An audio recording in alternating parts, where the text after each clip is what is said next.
In this video, I will give an introduction to animation graphs. To play an animation on an animated mesh component, you can utilize a simple animation component, as I've done here. However, this only allows to play a single animation clip. If you want to do anything more complicated, you need to use an animation controller component. This component uses an animation graph asset that defines all the logic. Here we have the animation graph editor on the left and general properties on the right. These will be relevant shortly. We can open the context menu to create nodes. We always need to have at least one pose result node. We also need to have at least one node that generates a pose. There are multiple options, but we'll start with a sample clip node. The sample clip node simply plays back a single animation clip, pretty much the same way that the simple animation component does. To forward this pose to the animated mesh, we connect it to the pose result node.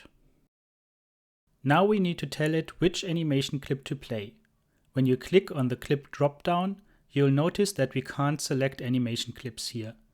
Instead, we can only select from a list of strings. That's because animation graphs are supposed to be reusable across different meshes, and for example, the walk animation for a human has to be a completely different animation clip than for a zombie.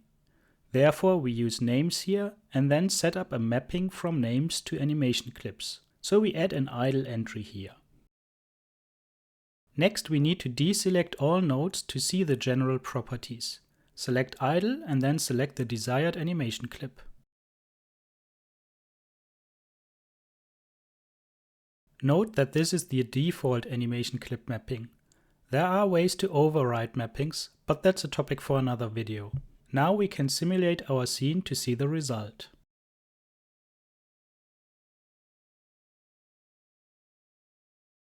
Next, we want our monster to be able to play an attack animation. Let's first set up the clip names and mappings.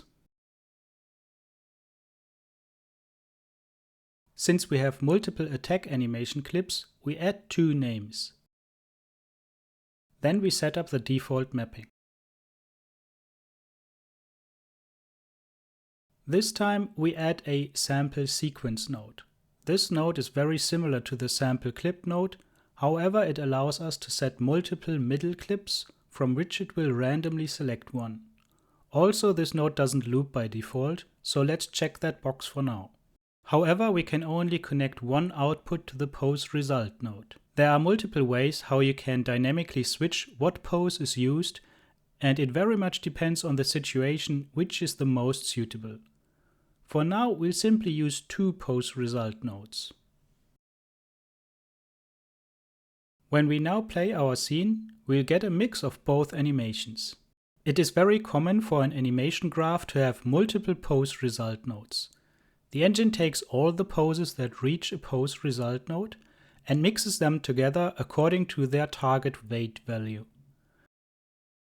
The target weight is defined by this pin that we haven't connected yet. When no pin is connected, the default target weight is 1. Now this is the most important concept to understand about animation graphs. As long as the pose result node has a non-zero target weight, the nodes that feed a pose into it will be evaluated. However, when the target value is 0, they won't be evaluated. So every pose result node basically gives us a lane to calculate a pose. So far we have two lanes. This would be lane 1. And this would be lane 2. We can switch each lane on and off as we desire, and we can add as many lanes as we need. Though it is our responsibility to control which ones are active at any given time, both to get the correct result, but also to not waste performance on calculating and mixing too many poses. The pose result node also has a fade duration value. When we switch the target weight from 0 to 1 or vice versa, the fade duration makes sure to smoothly fade this animation lane in or out. So to allow our creature to switch from idle to attacking, we need to control which pose result node is the active one. For that, we first need some state, and for that we use a blackboard. On our ghost, let's add a local blackboard component. Here we add an entry to it and call it isAttacking. The type is bool and the default value is off. Now in our graph we have multiple nodes with which we can read and also modify the blackboard. For our purpose we can use the checkBool node. We can then use the bool to number node to convert the boolean value to either a 0 or a 1 and feed that to the pose result nodes. Then we add a second such node but invert the values for the other pose. Additionally, we want the attack animation to properly rewind to the start when isAttacking changes to true. So we connect the onTrue pin to the start pin of the sample sequence node. Let's save the animation graph and try it in our scene. Back in our scene, we can now toggle the isAttacking pin to switch between the animations. We do this manually here, but usually our AI code would write these values to the blackboard to trigger the animation playback. Now if you look closely, you can see that when I toggle the isAttacking value on and off quickly, the punch animation will start playing, but then immediately return to the idle animation.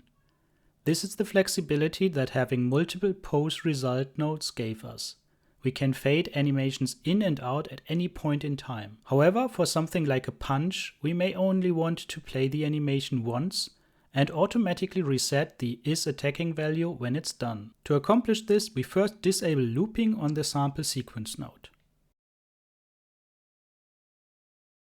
Then we use the onFinished pin to set the isAttacking value in the blackboard to false. For debugging purposes, we can also add a logging node that gets triggered at the same time. Save the animation graph and try it out.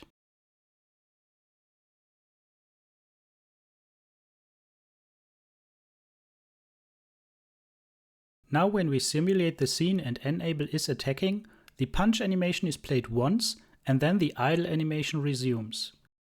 The UI here doesn't show that the isAttacking value was reset to false, but in code we would be able to observe this.